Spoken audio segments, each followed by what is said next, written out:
Saludos cordiales a todos y a todas. Soy Tiara Almonte, que junto a mis compañeras Mía Suazo, Mercedes Sánchez y Rosmaylin López hablaremos sobre Eurípides, uno de los más grandes autores de la tragedia griega. Esta se hace llamar tragicomedia, la cual es un conjunto de obras dramáticas que contienen elementos típicos de la tragedia y la comedia, como la aparición de personajes de diferentes clases sociales y de distintos registros lingüísticos. Por ejemplo, La Celestina es la primera tragicomedia de España.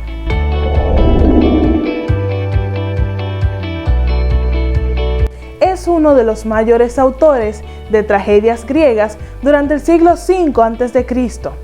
En Atenas, sus obras clásicas, entre ellas La Medea, fortalecieron su reputación con diálogos inteligentes, buenas letras de coros y un realismo áspero en las palabras y en el escenario. Creó más de 90 guiones y también es conocido por plantear preguntas incómodas, manejo provocativo del tema de actualidad que inquietaba a su audiencia, y también por darle vida a la historia con personajes completamente inmorales. Tal vez por eso, Eurípides solamente ganó algunos pocos festivales en comparación con sus trágicos rivales Esquilo y Sófocles. A pesar de que fue muy popular entre el público, la cual eso no disminuyó y sus obras todavía se siguen representando en los cines de hoy en día.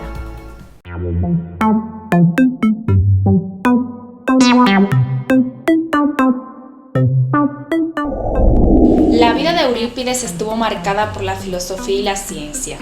Se dice que el dramaturgo Eurípides nació en un pueblo del centro del Ática. Poco después, debido a la Segunda Guerra Médica, que tuvo un efecto decisivo sobre los griegos y el mundo occidental, tuvo que emigrar de allí a Atenas, pero aún era un niño. Además, otros datos indican que su lugar de nacimiento es Salamina, una isla de Grecia. Hijo de Neesarco, un tabernero, y de Cleito, verdulera. Recibió una esmerada educación. Se sabe que fue el alumno de Anázora, Clazomene, Protágoras, Arquelao, Pródico y Anaxágoras, de Diógenes en Apolonia. En el 466 después de Cristo, completó 2 años de servicio militar, pero odiaba la política y su verdadero interés estaba en el estudio de la ciencia y la filosofía, convirtiéndose en un apasionado de los libros, por lo que tuvo su propia biblioteca privada, que fue una de las más completas de Grecia. Cabe destacar que fue descubierta en la isla de Salamina en 1997 por un grupo de arqueólogos grecos. Una caverna en la que el autor se apartaba a escribir sus obras, encontrando un objeto con su nombre grabado en el mismo. Fue bautizada como la Gruta de Eurípides. Durante algún tiempo estuvo muy interesado en la pintura, que coincidió con el apogeo del pintor ateniense Polígnotos. Se le conocieron 2 esposas llamadas Melito y Kérile. Era amigo de Sócrates y, según la tradición, Sócrates iba al teatro solo cuando se representaban las obras de Eurípides. En el 408 a.C. quedó decepcionado con los acontecimientos de su ciudad natal y participó en la interminable guerra.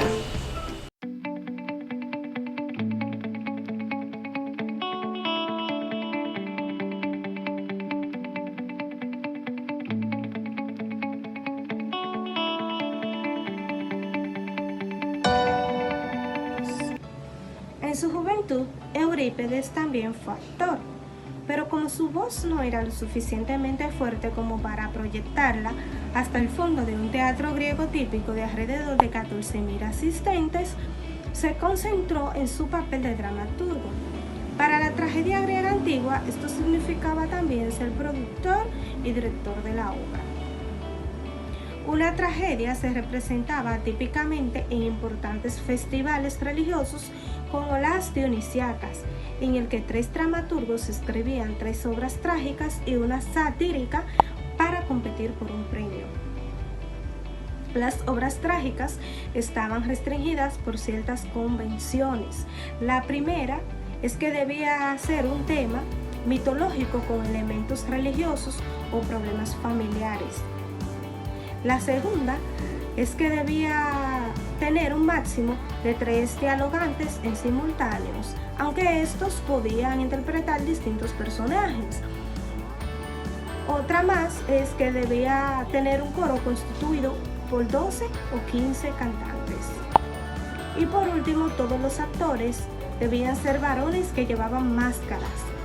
Sin embargo, a pesar de estas restricciones, Eurípides logró atraer a su audiencia mediante la presentación de temas universales de relevancia, como la justicia versus la venganza, el Estado de Derecho contra la voluntad de los dioses y la lucha entre la razón y la pasión.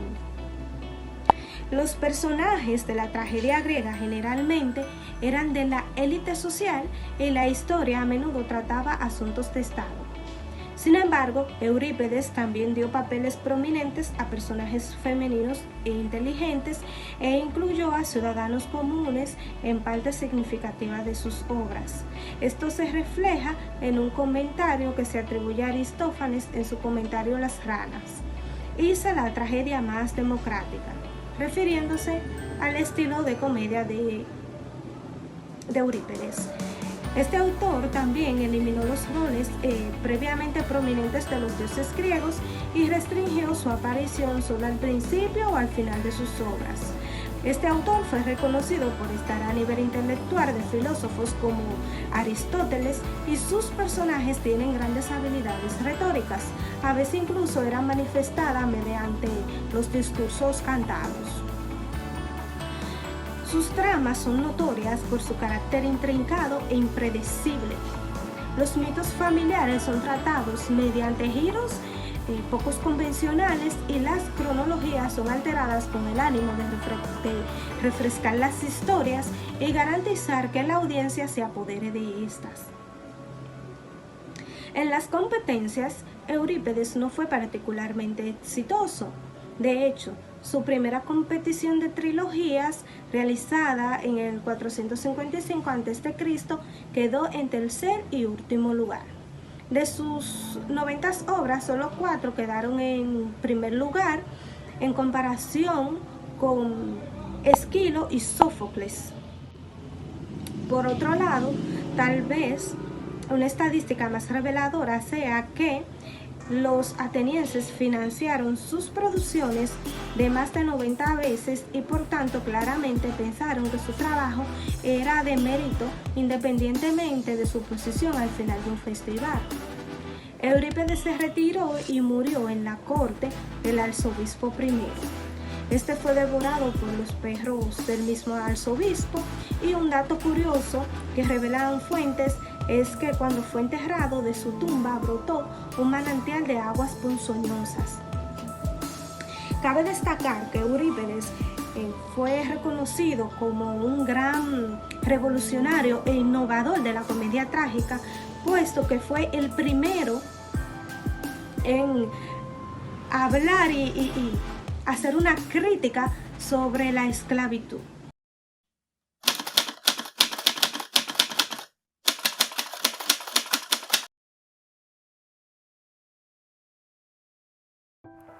El pensamiento de la sociedad hacia Eurípides se remonta entre dos controversias, debido a que, por un lado, tenían la idea de Aristófanes y Esquilo sobre la estabilidad de los valores conservadores, y por otro lado, tenían el revisionismo racionalista que lo planteaba Sócrates, los sofistas y el mismo Eurípides, trayendo eso como consecuencia que Aristófanes sintiera algún tipo de resentimiento con Eurípides por representar su obra de esta manera. Tanto así fue tan evidente este caso que él en sus obras, Las ranas, y también las asambleístas, comenzó a divulgar ciertos comentarios de su madre sobre el estatus social de ella, que se dio a conocer durante toda la obra, pero eso era por la situación de que él no estaba de acuerdo con lo que él transmitía. Entonces también otra cosa es que Eurípides siempre le quitaba como el papel heroico a los protagonistas, Y esto era otra cosa que a él no le agradaba.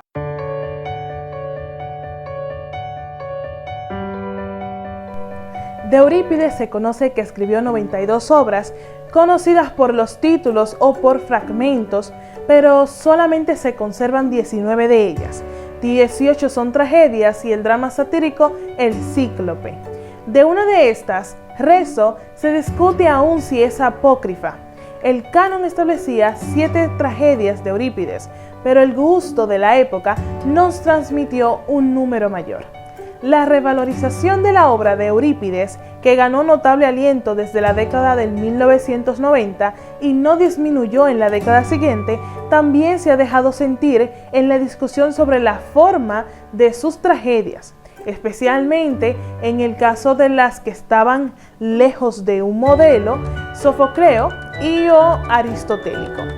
Andrómaca forma parte de este conjunto negativo de tragedias cuya aparente falta de unidad siempre ha sido destacada. Como ustedes saben, Eurípides escribió muchísimas obras. Una de ellas fue La Fenicia, y una de las que más me encantó realmente. Esta obra fue representada en el año 409 a.C. y narra la historia de una madre que se casa con su hijo, desconociendo el parentesco que tenía con este. Procrearon 4 hijos, 3 varones y una hembra, dándose el caso que cuando 2 de esos varones se enteraron de que ellos tenían una relación incestuosa, ¿cierto?, agarraron y encarcelaron a su padre.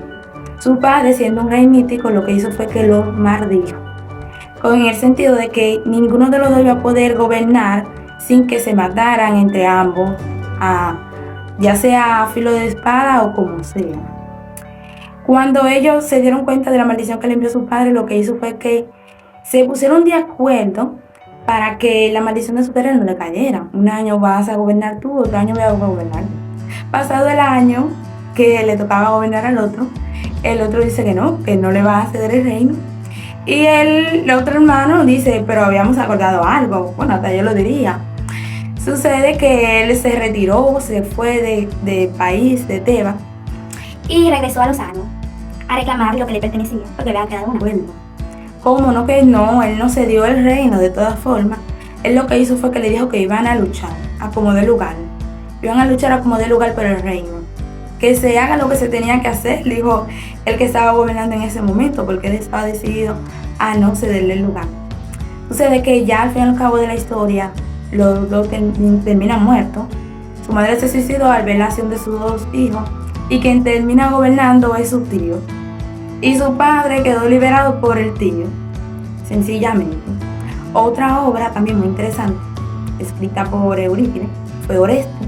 Esta fue escrita o representada en el año 408 a.C., donde narra la historia de un hijo que mata a su madre, por el sencillo hecho de que ella mató a su padre y él lo que estaba buscando venganza, y que aparte de eso se dio cuenta de que su madre le era infiel a su padre.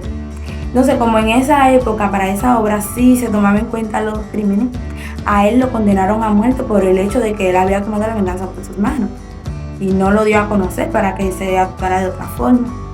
Como su tío tenía la potestad de que eso no sucediera y él no dio otras opciones para que a él agarraran y lo pusieran en cuenta de que no sea un castigo por medio de la muerte, él lo que hizo fue que tomó venganza nuevamente y quiso matar a su tía y quiso también secuestrar a su prima. Como el dios Zeus se dio cuenta de eso, lo ayudó y esto no le fue posible, quedando él no muerto, pero sí tuvo que irse de esa tierra en ese momento.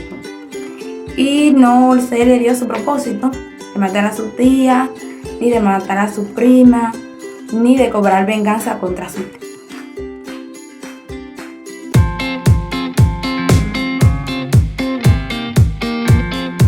Además, este personaje escribió obras como Alcestis, del 438 antes de la era común, o como muchos lo designamos, antes de Cristo.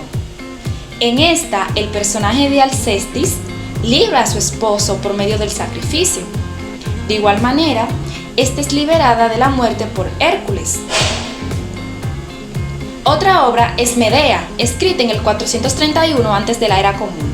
En ella, Jackson, reconocido por el vellocino de oro, conjunto de lana dorada que representa la autoridad y realeza, desampara a Medea, un personaje principal, que luego arremete contra sus propios hijos, matándolos en venganza. Por otra parte está la obra Los Heráclitas, 430 antes de la era común, e Hipólito, 428 de la misma era. De las obras del dramaturgo destaca la producción Alcestis, ya que en ella hay, por medio del personaje del mismo nombre, una representación idónea de la mujer que anhelaba el hombre griego en la época clásica. Pero, ¿cuáles eran las cualidades de esa fémina? Tener las condiciones para ofrecerle todo lo que requiera su compañero de vida, hasta llegar a colocar en un segundo plano sus propias necesidades. Por otra parte, es digna de resaltar su obra Hipólito. En ella se parte del mito para relucir las pasiones de la humanidad en un contexto de suma libertad individual y en el que hay una tradición humanitaria.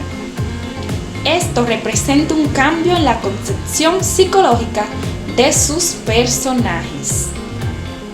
Ion, escrita entre el 412 o 410 a.C., examina las discrepancias entre la fe religiosa y la condición humana. Ifigenia entre los Tauros, escrita en el 412 a.C. Ifigenia y Orestes luchan contra los dioses y el destino con un final sorprendentemente feliz. Helena. Esta obra fue escrita aproximadamente en el 412 a.C. Describe la reconciliación de Helena y Melenao. Y por último se encuentra Cíclope, escrita entre el 412 o 408 a.C. aproximadamente. Es un drama satírico que describe el encuentro de Odiseo con el Cíclope en su largo viaje de regreso a Ítaca después de la guerra de Troya. Cabe destacar que esta es la única obra de sátiro sobreviviente de manera completa del teatro griego.